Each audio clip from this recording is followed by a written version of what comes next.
natureza exalta o Senhor, e todo o universo rende a ti louvor. Toda a criação proclama o teu amor, eu também te louvarei, eu também te louvarei,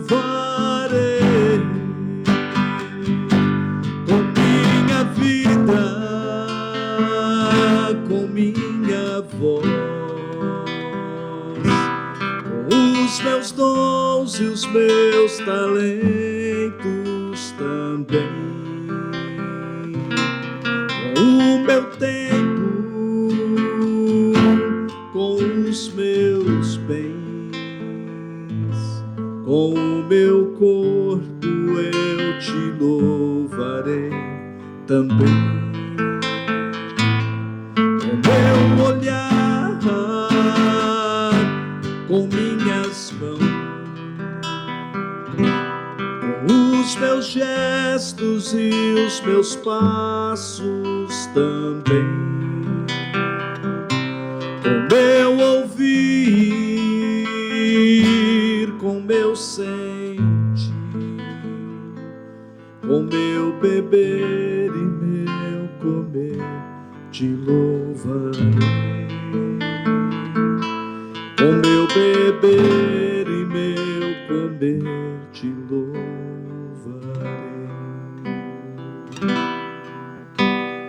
Toda a natureza exalta o Senhor, e todo o universo rende a ti louvor. Toda a criação proclama o teu amor, eu também te louvarei, eu também te louvarei.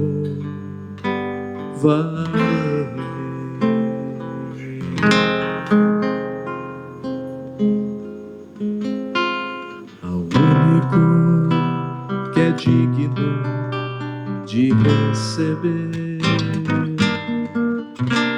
a honra e a glória. Vamos cantar? A força e o poder.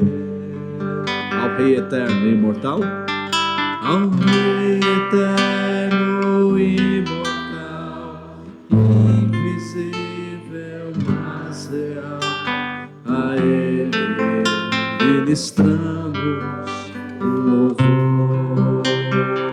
Coroamos, coroamos.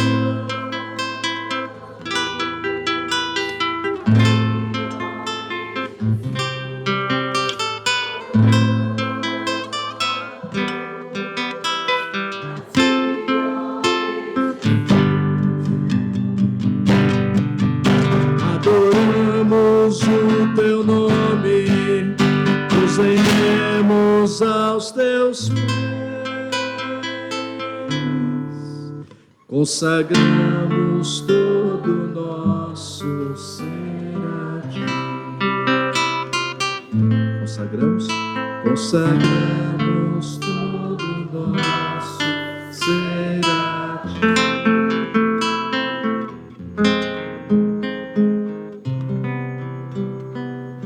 Amém.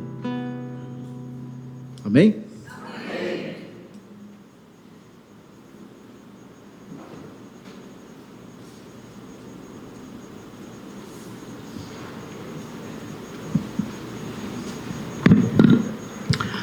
Graça e a paz em Cristo Jesus. Amém, irmãos? Amém.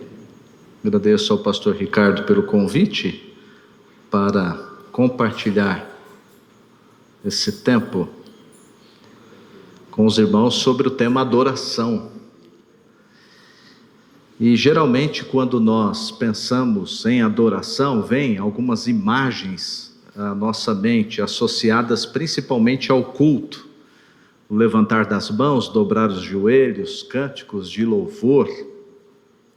Mas essas imagens são apenas alguns aspectos que podem estar relacionados à adoração. Mas a adoração é muito mais profundo. Vem do íntimo do nosso ser, o âmago da alma. Por isso que Jesus advertiu os religiosos de seu tempo, dizendo que eles estavam mais preocupados com a aparência exterior do que uma devoção interior. Nós adoramos ao Senhor quando devolvemos o troco que veio a mais por engano. Nós adoramos ao Senhor quando emitimos a nota fiscal no exato valor pago ou recebido, não a mais e não a menos. Nós adoramos ao Senhor quando tratamos nosso próximo com cordialidade, o nosso cônjuge com amor e os nossos líderes com respeito, sem fazer acepção de pessoas. Nós adoramos porque a adoração tem a ver com os aspectos do coração, como diz Provérbios, de onde saem todas as saídas da vida ou decisões. Quando nós pensamos em adoração, podemos até ter uma visão um tanto distorcida daquilo que ela significa, e isto pode estar relacionado a aspectos culturais, inclusive. Se você assistir um culto no domingo pela manhã na Alemanha, em uma catedral protestante, e escutar a igreja cantar Castelo Forte acompanhada com um órgão de tubos, e no dia seguinte você pegar um avião e descer em um país da África e participar de um culto cujo pastor entra ao som de tambores, talvez você tenha dificuldade de assimilar o que é adoração, se você se basear apenas nesses aspectos exteriores ou culturais. Não é à toa que um dos campos de conhecimento que envolve cultura e arte, etnodoxologia, nos últimos anos, mais recentemente de 10, 12 anos para cá, tem se estudado muito sobre isso e procurado entender essa etnodoxologia, que significa cada povo adorando ao Senhor dentro dos seus aspectos culturais e artísticos, de modo que a missiologia, quando vai fazer esse estudo e preparar os missionários e enviar para o campo, faz com que o evangelho seja comunicado dentro da própria cultura. A nossa visão de adoração, muitas vezes, ela está ofuscada ou até deturpada, dependendo da lente com que a gente enxerga o que vem a ser a adoração. E mesmo que esses aspectos exteriores eles estejam envolvidos, é o coração de fato que revela a motivação. Jesus disse: quando jejuarem, lavem o rosto. Não é assim? Quando derem esmola, não saiba a tua mão esquerda o que faz a tua mão direita. Quando orar, entra no teu quarto, fala com o teu pai que vê em secreto. E eu gostaria de, pensando nisto, irmãos, adoração é muito mais do que aquilo que muitas vezes nós associamos por imagem. Eu gostaria de pensar em 3 princípios para a prática da adoração como estilo de vida. Adoração como estilo de vida, e não apenas como um culto coletivo. E aí eu quero convidar os irmãos a pensar comigo e relembrar a história de Naamã, que está lá em 2 Reis, capítulo 5. Naamã, que foi um grande comandante do exército do rei da Síria, homem que a palavra de Deus registra como um herói, conquistador, vencedor de várias guerras, mas que era leproso. Eu estou fazendo aqui um preâmbulo, porque nós vamos ler daqui a pouco a partir do verso 9. Então eu estou aqui introduzindo os primeiros versos. E numa das investidas que eles fazem na terra de Israel, eles trazem uma menina cativa. Então os irmãos lembram dessa história. E essa menina vai dizer para a senhora dela, que é a esposa de Naamã: olha, se o meu senhor estivesse diante do profeta que há em Samaria, ele seria curado da sua lepra. E aí o que acontece? Naamã, de conhecimento desta fala, vai até o seu rei, diz para ele que há a possibilidade de uma cura. O rei prepara uma carta separam-se presentes, uma comitiva, ele viaja para Israel, chega diante do rei de Israel, o rei de Israel fica furioso, porque ele imagina que o rei da Síria está inclusive provocando ele para uma guerra. Ele rasga as vestes dizendo: quem sou eu? Eu sou Deus para tirar ou dar a vida? Eliseu, o profeta, toma conhecimento e diz assim: por que rasgastes a veste? Envia-o até mim e saberás que há profeta em Israel. E aí a gente chega no verso 9, olha que interessante, diz, de 9 a 12, 2 Reis 5, de 9 a 12. Naamã foi com seus cavalos e com seu carro e parou na entrada da casa de Eliseu. Então este lhe mandou um mensageiro para dizer: vai, lava-te 7 vezes no Jordão, tua pele será restaurada e ficarás purificado. E aí, queridos irmãos, antes de ler o verso 11, a gente sabe que Naamã no primeiro momento não fez isto, não é mesmo? E aqui vem o primeiro princípio para quem quer viver a adoração como estilo de vida: esvaziamento. Se não houver esvaziamento, não há adoração. Olha o que acontece no verso 11: porém Naamã retirou-se indignado, dizendo: eu tinha certeza que ele viria me encontrar, invocaria em pé o nome do Senhor seu Deus, colocaria a mão sobre as feridas e me curaria da lepra. Por acaso os rios Albano e Farfar de Damasco não são melhores do que todas as águas de Israel? Eu não poderia me lavar neles e ficar purificado? E foi embora indignado. Orgulho. O primeiro princípio, irmãos, para a prática da adoração como estilo de vida é se esvaziar. Naamã, por ser um herói de guerra, ainda que leproso, ele imaginava que o tratamento seria diferente.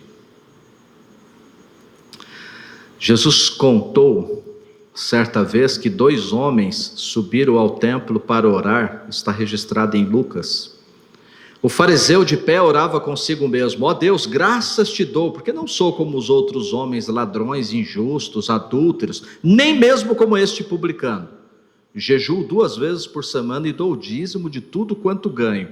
Mas o publicano, em pé e de longe, nem mesmo levantava os olhos ao céu, mas lamentava-se profundamente, dizendo: ó Deus, tem misericórdia de mim, pecador. Sem esvaziamento, queridos irmãos, não há adoração. E esse é um princípio do discipulado, inclusive, que Jesus nos ensinou, né? Quem quiser vir após mim, negue-se a si mesmo, toma a sua cruz e siga-me. E quem toma a cruz, queridos irmãos, é para ser crucificado. Por isso que Paulo fala em Gálatas 2:20, não é?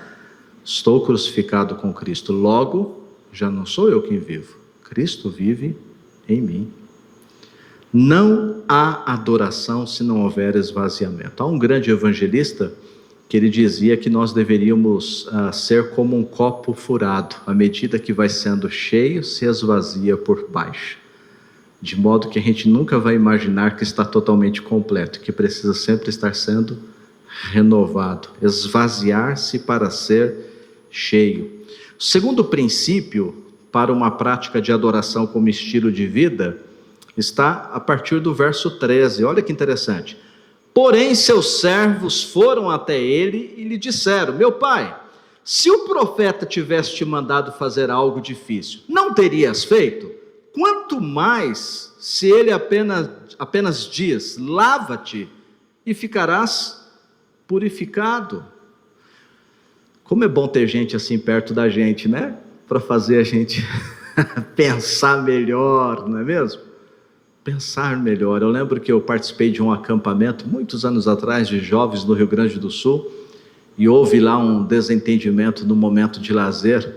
Não preciso nem dizer que foi no futebol, né? Mas foi. E aí eu lembro que o líder de jovens, ele ficou furioso com aquilo, ele simplesmente abandonou o campo, ele era o árbitro, e ele sentou do meu lado, ele estava assim, uma panela de pressão para explodir, e por conta de uma atitude de alguém ali no campo, ele estava encerrando o jogo, ele sentou do meu lado. Encostei assim, do ladinho do ouvido dele. Eu não era pastor deles, eu fui convidado para ser preletor. Eu fui assistir o jogo, eu era o preletor convidado do acampamento.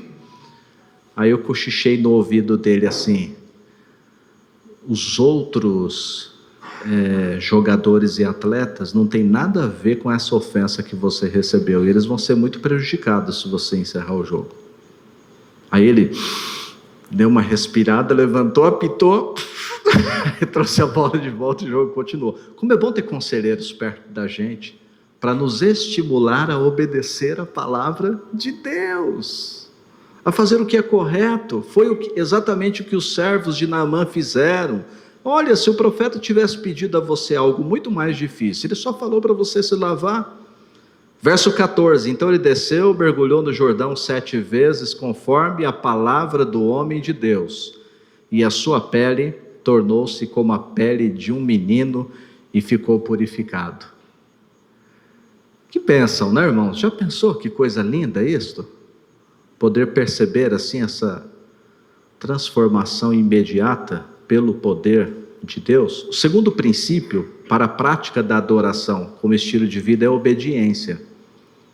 Sem obediência é impossível adorar a Deus. Por isso que Jesus nos orienta, né? Se você sabe que alguém tem alguma coisa contra você, antes de você oferecer a sua oferta, vai lá, não é assim? Resolve, depois você vem e apresenta a sua oferta. Sabe por quê? Porque ela não será recebida se você oferecer deste jeito. Tem que resolver, né? Tem que resolver. Obediência. Lucas registra, por ocasião daquela pesca maravilhosa, logo no comecinho do livro, Simão disse: mestre, trabalhamos a noite toda e nada pescamos, mas por causa da tua palavra lançareis a rede. Eu gosto muito deste texto, porque Pedro não estava nem um pouquinho afim de lançar de novo aquela rede, porque ele mesmo disse: já ficamos a noite toda, o mar não está para peixe, mas sob tuas palavras lançarei a rede. Nós obedecemos não porque queremos obedecer, mas porque precisamos obedecer. Precisamos. Quando Esdras foi enviado para liderar o retorno do povo de Deus para Jerusalém, registra assim Esdras 7:10. Olha que lindo esse versículo. Por que Esdras foi escolhido, né, para liderar? Porque Esdras tinha se disposto no coração a estudar a lei do Senhor, praticá-la e ensinar em Israel os seus estatutos e normas. Já pensou que gostoso o Senhor enviar alguém para te chamar e dizer assim: olha, eu preciso da tua ajuda aqui, porque você é alguém que dispôs o seu coração para estudar a palavra. Nós temos visto que você tem praticado e você está disposto a ensinar a palavra. Que bênção, né? Ser escolhido e enviado com este propósito. Me lembra a história de um pai que, morando na zona rural, disse para o seu filhinho: não brinque na lagoa sozinho, deixa o pai chegar no final da tarde, a gente vai lá tomar um banho. E o pai saiu para trabalhar. Num determinado dia, o sol muito quente, o menininho não resistiu à tentação, foi lá para a lagoa, depois se perdeu um pouco no horário, né? Ele tinha que voltar antes, e quando ele vem voltando para casa, ele percebe que o pai está chegando, e aí, para tentar aliviar o problema, ele passa na horta e colhe alguns morangos assim para dar de presente para o pai. Só que ele chega com os moranguinhos assim, com a mão toda cheia de lodo e barro, né? Quer dizer, com a prova evidente do Instituto de Criminalística de que estava vindo da lagoa, né? E ele oferece para o pai, e o pai não recebe. O pai diz assim: obedecer é melhor do que dar presentes. O pai não recebeu, e ensinou esse princípio para ele. Obedecemos, irmãos, porque precisamos obedecer. Terceiro princípio, a partir do verso 15, então ele voltou ao homem de Deus com toda a sua comitiva. Ao chegar diante dele, disse: agora sei que em toda a terra não há Deus a não ser em Israel. Peço-te agora que recebas um presente do teu servo. Porém Eliseu respondeu: tão certo como vive o Senhor a quem cultuo, não o receberei. Naamã insistiu com ele para que o recebesse, mas ele se recusou a recebê-lo. Então Naamã disse: deixa ao menos que este teu servo leve 2 mulas carregadas de terra, porque este teu servo nunca mais oferecerá holocausto nem sacrifício a outros deuses, senão ao Senhor. O terceiro princípio para a prática da adoração como estilo de vida é o sacrifício. É a entrega, a oferta, a consagração. Primeiro, esvaziamento, negar a si mesmo. Segundo, a obediência à palavra de Deus e aquilo que o Senhor pede que eu atente. E o terceiro princípio é a própria oferta, o sacrifício. Um dos textos mais conhecidos dos cristãos em relação ao sacrifício é Romanos 12:1, né? Portanto, irmãos, exorto-vos, ou rogo-vos pelas compaixões de Deus, que apresenteis o vosso corpo como sacrifício vivo, santo e agradável a Deus, que é o vosso culto racional. Aqui no original grego é culto espiritual, com entendimento, né? Pastor Karl Lackler, que foi professor da Faculdade Teológica Batista de São Paulo durante muitos anos, numa das palestras falando a pastores, citando este texto, quando ele diz assim de apresentar o corpo como sacrifício vivo, ele diz que o sacerdote no Antigo Testamento, quando ele colocava o cordeiro sobre o altar para ser queimado em holocausto, ele precisava ficar vigiando aquela oferta, porque à medida que ia queimando a lenha por baixo, ela ia se desfazendo e o cordeiro rolava e às vezes correria o risco de cair do altar. Imediatamente ele precisava usar um instrumento e manter o cordeiro no altar. Aí o pastor Karl Lackler diz que nós precisamos vigiar para nós não sairmos do altar, não rolarmos do altar. Isto é apresentar o nosso corpo como sacrifício vivo, santo e agradável a Deus. Vigilância. Sacrifício, meus irmãos, é viver em santidade. Isto é adorar ao Senhor. Adorar ao Senhor também investir o nosso tempo com sabedoria, contribuir com os nossos recursos também a adorar ao Senhor. Veja que interessante, né? Muitas vezes associamos a adoração com aquilo que eu disse no início, culto, adoração, música, levantar das mãos e tal, mas não, é viver em santidade, investir o nosso tempo com sabedoria, contribuir com os nossos recursos, empregar os nossos dons e talentos na edificação da igreja. Eu gosto muito do texto de Efésios, capítulo 4, quando diz que o Senhor deu para a igreja, de fato, alguns, né, com dons ministeriais, ali está pastor, mestre, apóstolo, evangelista, profeta, para o aperfeiçoamento dos santos. E eu gosto muito desta parte, quando diz que cada um contribuindo e operando com a sua parte, para a edificação da igreja, o crescimento natural da igreja. Aqui, quando nós empregamos os nossos dons espirituais. Queridos, nós adoramos ao Senhor quando nós trabalhamos com qualidade, estudamos com afinco, até mesmo viajando, contemplando a natureza de Deus, tudo para a glória de Deus. Sacrifício. Lembram quando Davi, ele levantou um censo e o Senhor o repreendeu e uma praga atingiu o povo e ele precisou levantar um altar? Esse texto aqui é tremendo também, está lá em 2 Samuel 24. Ele chega até a terra de Araúna para levantar ali um altar, porque era instrução do Senhor. Olha o que diz 2 Samuel 24:24. Mas o rei disse a Araúna: não, quero comprar pelo seu valor, porque não oferecerei ao Senhor meu Deus holocaustos que não me custem nada. Olha que bênção isto. O valor da oferta, da consagração. Davi comprou a eira e os bois por 50 siclos de prata. É interessante, irmãos, que quando nós pensamos em Romanos e sacrifício, em tudo aquilo que nós fazemos como um ato de adoração, viver a vida como um ato de adoração diante do Senhor, o versículo 2 de Romanos 12 fala: não vos conformeis com este mundo, mas transformai-vos pela renovação da vossa mente. Eu tenho uma tia que ela foi costureira há muitos anos e ela tinha um ateliê. E eu gostava de entrar no ateliê dela, desde quando era criança, porque eu achava bonito ver aquelas carretéis de linhas coloridos. E aí chegavam as irmãs da igreja para encomendar vestidos, e ela tinha algumas gavetas enormes assim, em alguns armários, e ela ia tirando os moldes, e eu ficava ali de olho, porque eu gosto muito de artes, né? E aí ela tirava aqueles moldes, colocava em cima daquela mesa e ia mostrando para aquelas clientes que molde que ela queria. E o mundo tem essas gavetas para que as pessoas possam estar se vestindo e vivendo de acordo com esses moldes, mas é isso que Romanos 12 diz: não vos conformeis, ou seja, não tem a forma desses moldes que o mundo está oferecendo para vocês. Não, nós precisamos viver à semelhança de Jesus. Primeiro princípio, irmãos, para viver a prática da adoração como estilo de vida é esvaziamento, esvaziar-se. Segundo princípio, obediência, obedecer a palavra de Deus.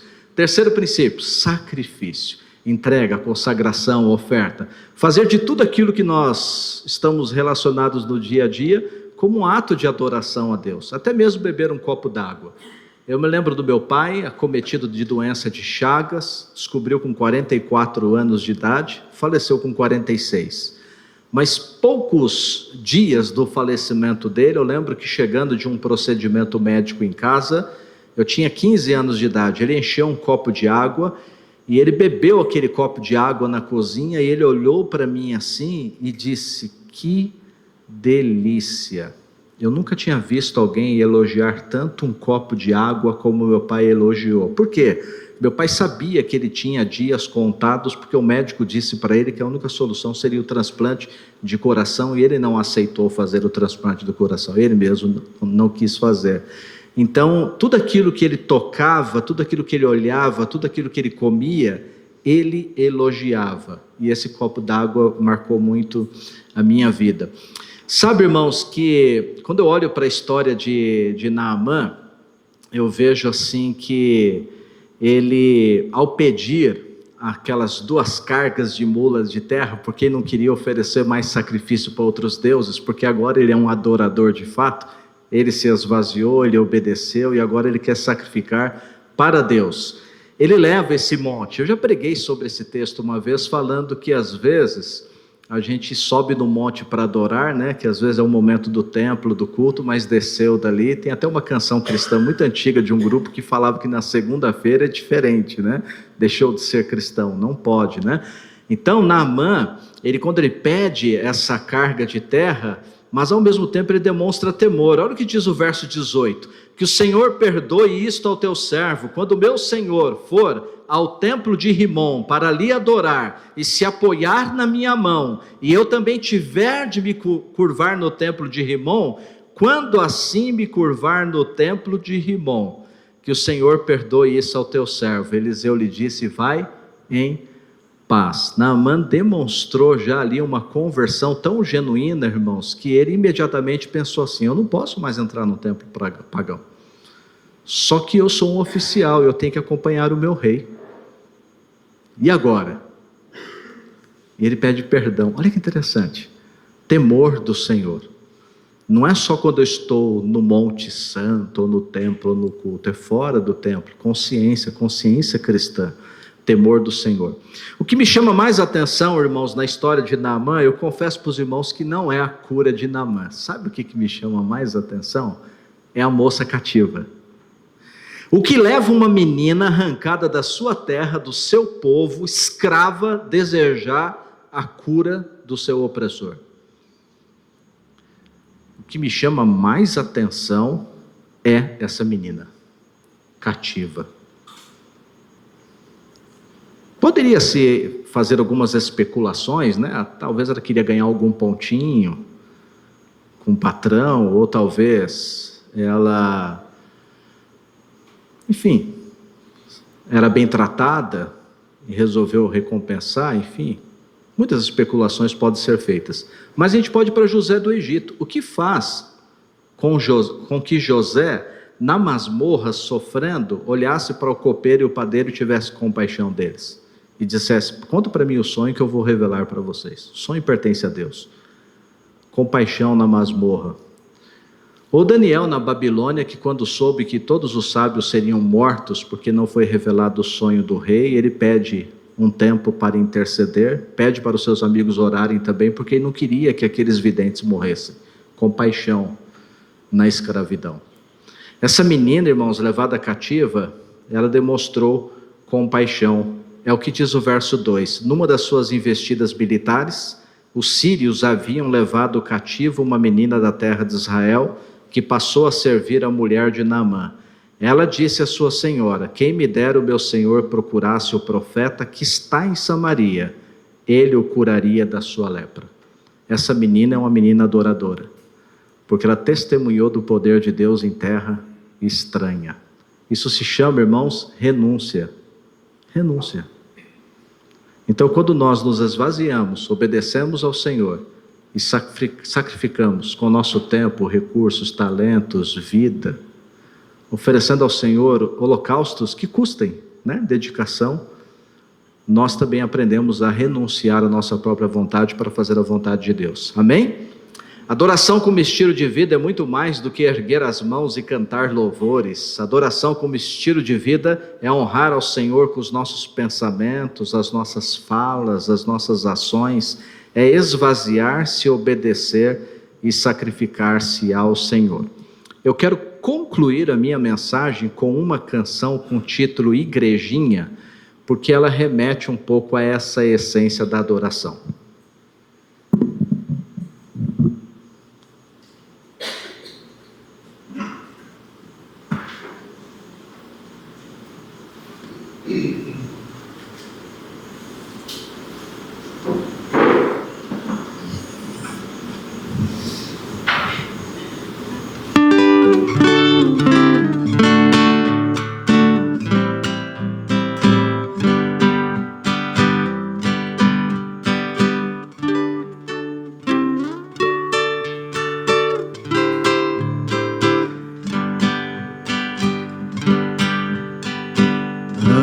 Que saudade tenho daquela igrejinha que ouvi falar.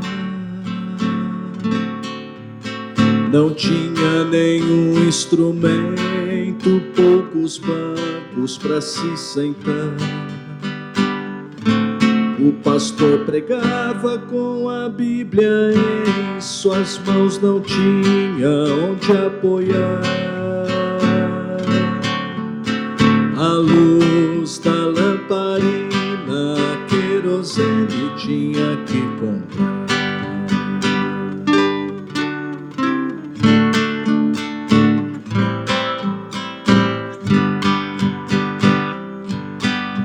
Quando o vento lá batia, o telhado se movia de lugar.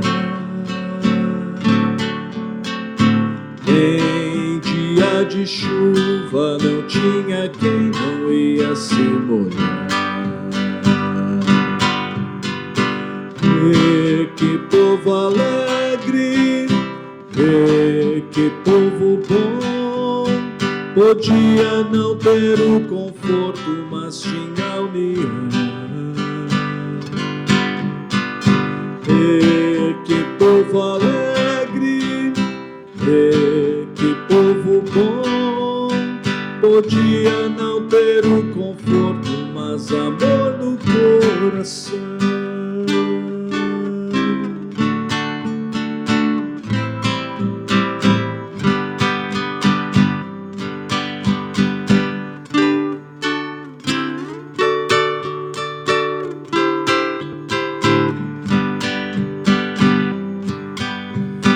De longe lá se ouvia o cantar alegre da multidão. Glória, glória, aleluia, Jesus já trouxe a salvação. Nesta igrejinha quem lá vivia aprendeu a amar. Podia não ter o conforto, mas ninguém deixava de perdoar.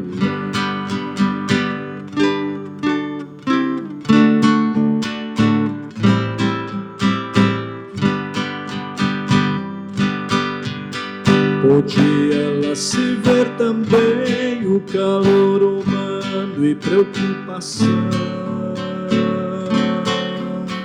Ninguém ia para casa levando leite sem ter o pão.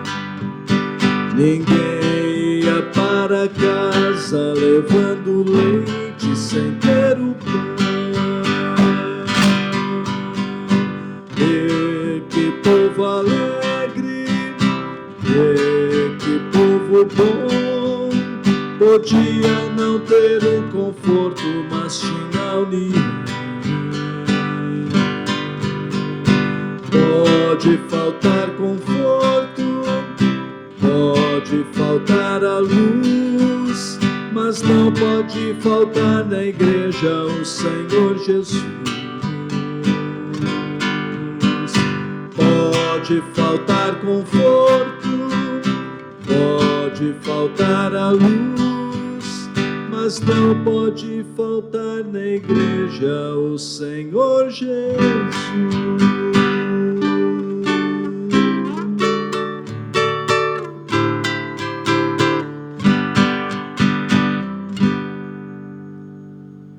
Amém? Deus abençoe-vos.